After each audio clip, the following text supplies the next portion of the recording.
ایک خاتون کو 30 برس بعد اس کا دستی بیگ دوبارہ مل گیا۔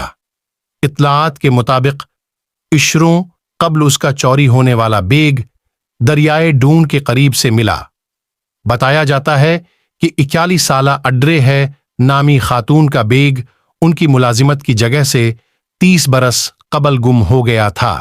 گمان کیا جاتا ہے کہ یہ بیگ چرانے والے نے اس میں سے 200 پونڈ کی رقم نکال کر اسے دریا میں پھینک دیا تھا۔ ایک 11 سالہ بچی میسی کاٹس کو یہ بیگ اس وقت ملا جب وہ دریا کنارے چہل قدمی کر رہی تھی۔ اس کا کہنا ہے کہ وہ اپنے والدین اور کتے کے ساتھ دریا کنارے واک کر رہی تھی تو اسے یہ بیگ پڑا ہوا ملا، اور جب میں نے اسے کھول کر دیکھا اور سوچا کہ شاید جس کا ہے وہ مر گیا ہے۔ جس کے بعد ہم نے سوشل میڈیا کی مدد سے مالک کی تلاش شروع کی اور بیگ سے پتا چلا کہ اس کی مالکہ اڈرے ہیں۔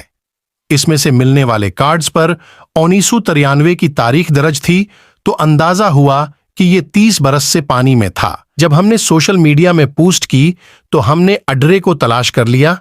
بعد ازاں اڈرے ہے نے اس کی تصدیق بھی کی۔ اس موقع پر میسی کوٹس کی والدہ کا کہنا تھا کہ سوشل میڈیا کی طاقت حیران کن ہے۔